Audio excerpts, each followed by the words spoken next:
जिस मूल्य पर कोई भी वस्तु खरीदी जाती है उसे क्रय मूल्य कहा जाता है। उसको हम शॉर्ट फॉर्म में सीपी यानी कॉस्ट प्राइस भी कहते हैं। और जिस मूल्य पर उस वस्तु को बेचा जाता है वो उसका विक्रय मूल्य कहलाता है। यदि हमने वस्तु को कम पैसे में खरीदा है और अधिक में बेचते हैं तो हमें लाभ होता है, और यदि हमने क्रय मूल्य अधिक किया है यानी ज़्यादा पैसे में खरीदा है और कम पैसे में बेचा है तो हमें हानि हो जाती है। और प्रति 100 रुपये पर जो लाभ होता है उसे लाभ प्रतिशत, और प्रति 100 रुपये पर जितनी हानि होती है उसे हानि प्रतिशत कहा जाता है। हम जो सामान खरीदते हैं उसे अपनी दुकान तक लाने में या कहीं भी ले जाने में जो हमारे भाड़े इत्यादि खर्च होते हैं उसको हम एक्स्ट्रा एक्सपेंस यानी ऊपरी व्यय कहते हैं। और सामान को बेचते समय जो छूट दिया जाता है उसको हम बट्टा यानी डिस्काउंट कहते हैं। इन सारे टॉपिक्स को एक एक करके आज हम लगाना सीखेंगे, इनसे आधारित क्वेश्चंस को, और अंत में ये लगाएंगे कि यदि x वस्तुओं का क्रय मूल्य y वस्तुओं के विक्रय मूल्य के बराबर है तो हम लाभ प्रतिशत कैसे निकालेंगे। तो चलिए वीडियो को करते हैं स्टार्ट और एक एक टॉपिक शुरू कर। सबसे पहले देखिए यहाँ ऊपर लिखा हुआ है क्रय मूल्य। जैसा कि मैंने बताया कोई वस्तु जितने में खरीदी जाती है वही उसका क्रय मूल्य होता है।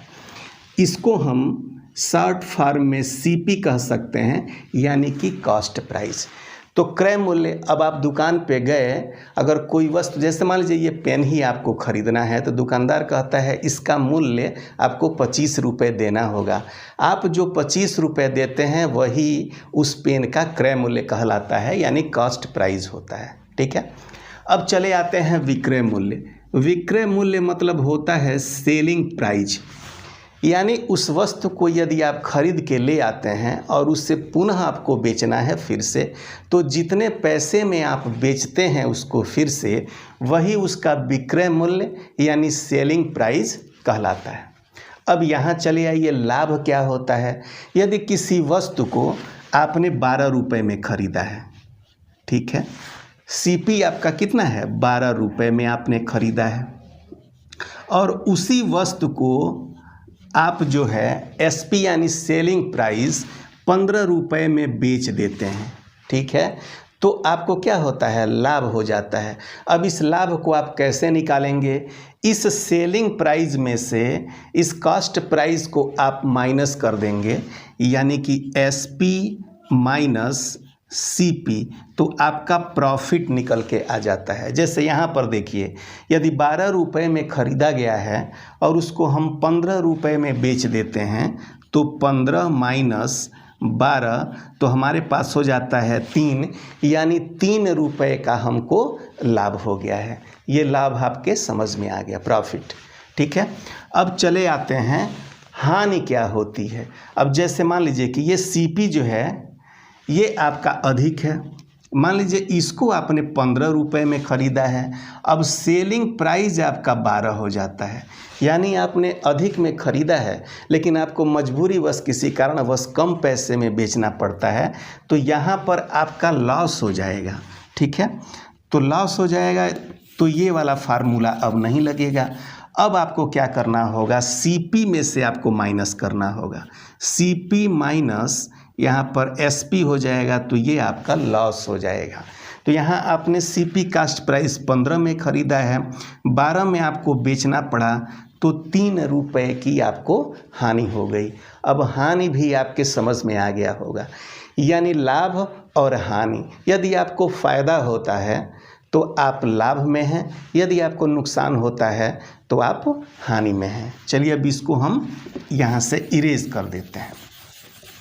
अब हमारे पास प्रश्न आता है कि हम दिए गए क्वेश्चंस में लाभ प्रतिशत कैसे निकालेंगे। ठीक है, तो देखिए लाभ प्रतिशत का निकालना है, आपको प्रॉफिट निकालना है परसेंटेज। अब कैसे निकालेंगे, तो इसका फार्मूला आपको याद करना पड़ेगा। तो जो प्रॉफिट आपको हुआ है, प्रॉफिट यहाँ पर लिखेंगे, और जो क्रय मूल्य है यानी कि जो कॉस्ट प्राइस है सीपी, उसको हम यहाँ पर 100 के साथ मल्टीप्लाई कर लेंगे तो हमारा प्रॉफिट परसेंट निकल आएगा। इसको एक क्वेश्चन के माध्यम से समझते हैं। यदि मान लीजिए कि आपने कोई वस्तु 15 रुपये में खरीद ली, यानी सीपी जो है वो 15 रुपया है, और उसी वस्तु को आपने 18 रुपये में बेच दिया, यानी सेलिंग प्राइस जो है आपका 18 रुपये का है। तो आपका प्रॉफिट कितना हो गया?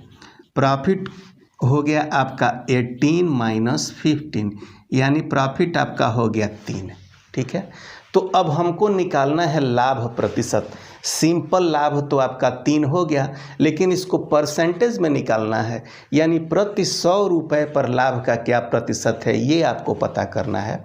तो इस तरह के क्वेश्चंस को आप देखिए, जो आपका प्रॉफिट हुआ है, तो प्रॉफिट कितना हुआ है? प्रॉफिट आपका 3 रुपये का हुआ है। तो इसको इस फार्मूले के हिसाब से आप सबसे ऊपर लिखेंगे, तो प्रॉफिट आपका 3 हो गया। अब जो कॉस्ट प्राइस है वो कितना है? कॉस्ट प्राइस आपका 15 है, तो उसको आप यहाँ नीचे लिखेंगे और मल्टीप्लाई कर देंगे आप 100 से। तो जो आंसर निकल के आएगा वो आपका प्रतिशत में आ जाएगा। ये प्रतिशत हो गया। अब देखिए 3 से डिवाइड करते हैं, तो 3 1 जा 3 और 3 5 जा हो गया 15, यानी 3 5 15। नीचे हमारे पास डेनोमिनेटर की जगह 5 आ गया। तो हम देखते हैं कि 5 से जो 100 है वो डिवाइड हो पाता है कि नहीं। तो 5 से हमारा 100 भी डिवाइड हो जाता है, 5 बीसम होता है 100। तो यहाँ पर हमारा परसेंट निकल के आता है 20%, यानी 20%। अगर किसी वस्तु को हम 15 रुपये में खरीदते हैं और 18 रुपये में बेच देते हैं तो हमको प्रतिशत का लाभ होता है। ठीक है, ये इतना क्लियर हो गया, ये आपके समझ में आ गया। लाभ प्रतिशत हो गया। सेम इसी तरह से यदि आपको हानि प्रतिशत निकालनी है कि आपकी हानि कितनी हो गई है, तो ऊपर जो यहाँ प्रॉफिट लिखा हुआ है उसकी जगह पे आपको लॉस लिखना होगा। ठीक है, और नीचे सीपी कॉस्ट प्राइस ही लिखेंगे और 100 से मल्टीप्लाई करेंगे तो वो हानि प्रतिशत भी निकल आएगा। चलिए एक क्वेश्चंस के माध्यम से इसको भी हम समझ लेते हैं। चलिए एक क्वेश्चन हमारे पास है कि किसी वस्तु को मान लीजिए कि उसका कास्ट प्राइस जो है वो 30 रुपया है, इस तरह से उसका सेलिंग प्राइस जो है वो 25 रुपया है। अब स्वाभाविक बात है कि यदि सेलिंग प्राइस कब होता है तो हमको हानि हो जाती है। तो हमारे पास जो लॉस है वो कितना हो गया? 30 में से हमने 25 को माइनस कर दिया तो हमारा जो लॉस है वो 5 रुपये का हो गया, यानी हानि हमारे पास 5 की हो गई। लेकिन इससे हानि प्रतिशत तो निकला नहीं। तो हानि प्रतिशत निकालने के लिए क्या करेंगे हम? आपकी जितनी हानि हुई है, लॉस हुआ है, लिखेंगे, फिर कॉस्ट प्राइस लिखेंगे, मल्टीप्लाई 100 लिखेंगे और इस तरह से कर देंगे। यही इसका फार्मूला होता है। आप थोड़ी देर के लिए वीडियो को पॉज करके इस फार्मूले को नोट भी कर सकते हैं। चलिए, तो आपका लॉस कितना हो गया? 5 का लॉस हो गया है। आपकी कॉस्ट प्राइस जो है वो 30 की है, तो यहाँ पे लिखिएगा, फिर 100 से आप मल्टीप्लाई कर दीजिएगा। चलिए डिवाइड करके देखते हैं। तो 5 6 30, 6 हो जाता है। अब 100 को आप 6 से डिवाइड कर लीजिए कहीं किनारे। देखिए ये 100 है, 6 आपने किया, 6 1 जा 6, 4 हो गया, यहाँ पे हो गया 36 और ये फिर 4 आ गया, पॉइंट लगा दिए, फिर 6 आ गया, फिर आपका 36 आएगा और फिर 6 आ जाएगा। तो ये 6 आपका 1 में बदल जाएगा, यानी आपके पास 16.67% की हानि हो गई। इस तरह से आप हानि प्रतिशत भी निकालना सीख गए। अब चलते हैं कि एक्स्ट्रा एक्सपेंस किस तरह से हमको पता करना होगा। तो एक्स्ट्रा एक्सपेंस पता करने के लिए किराया भाड़ा लाने में हमारा खर्च होता है, वो हमारा ऊपरी व्यय कहलाता है। जैसे देखिए हमारे पास कास्ट प्राइस हो गया 35, ठीक है, उसको अपनी दुकान तक ले आने के लिए यानी एक्स्ट्रा एक्सपेंस हमारा हो गया 5, यानी 5 रुपये का हमने भाड़ा दे दिया। अब ये जो कास्ट प्राइस है वो हमारा कितना पड़ जाएगा? कास्ट प्राइस हो जाएगा 35 + 5 = 40, यानी 40 रुपये हम कास्ट प्राइस में गिनेंगे। अब इससे अधिक में अगर हम बेचेंगे तो हमको प्रॉफिट होगा और इससे कम में यदि हम सेल करते हैं तो हमें नुकसान होगा। ये आप समझ गए, ठीक है।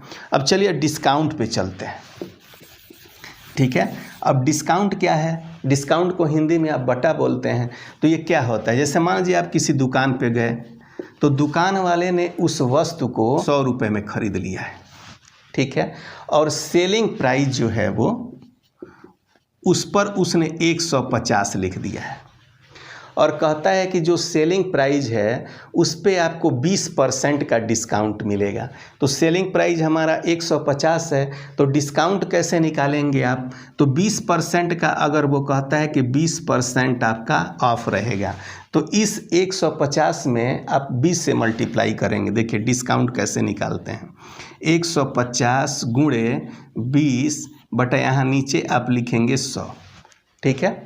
तो इस एक जीरो से ये जीरो कट गया, इस एक जीरो से ये जीरो कट गया और 15 हमारा और 2 बचा है, तो 15 दूना 30, ठीक है।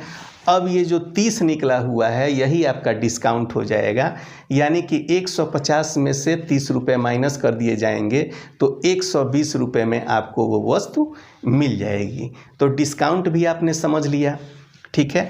इस तरह से इन 8 पर आधारित अगर क्वेश्चंस आते हैं तो आप बड़ी आसानी से उनको सॉल्व कर ले जाते हैं, इसमें कोई दिक्कत नहीं है। अब लास्ट में चले आते हैं इस प्रश्न के ऊपर। ये प्रश्न क्या लिखा हुआ है?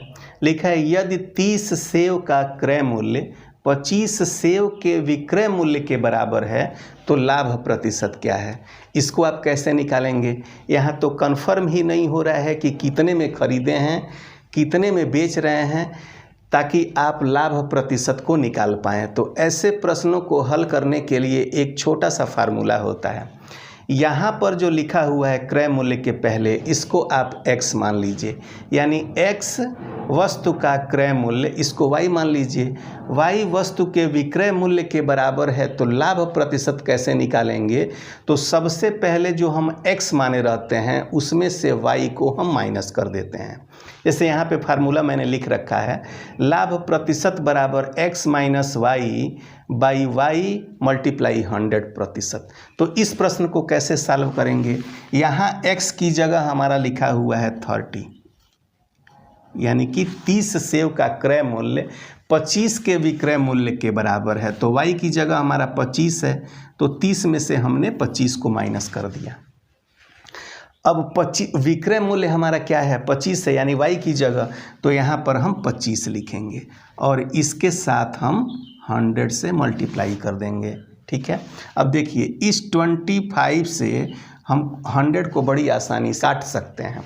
तो ये हो गया 25 चौकुस से 25 हम घटा लेते हैं तो वो हो जाता है 5, और यहाँ मल्टीप्लाई कर देते हैं तो हो जाता है 20, यानी कि 20% का हमको प्रॉफिट हो गया। यही हमारा आंसर हो गया, यानी लाभ प्रतिशत 20 हो गया।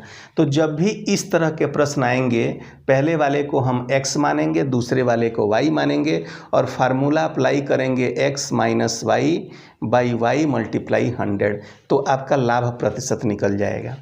ये इसका पहला पार्ट है। दूसरा पार्ट जो आएगा उसमें और भी जो छूटे हुए लाभ और हानि के क्वेश्चंस हैं उनको मैं उठाने की कोशिश करूंगा और कैसे वो सॉल्व होंगे वो भी समझाऊंगा। चलिए, आज की वीडियो को आपने ध्यान से देखा, इसके लिए आपका बहुत बहुत धन्यवाद। यदि चैनल पे नए हैं तो चैनल को सब्सक्राइब करके नोटिफिकेशन बेल को ऑल पे सेट कर लीजिएगा। पुराने हैं तो दोस्तों के साथ लाइक और शेयर करना नहीं भूलिएगा। कहीं कोई डाउट होगी तो कमेंट बॉक्स में ज़रूर लिखिएगा। Thank you. जय हिंद।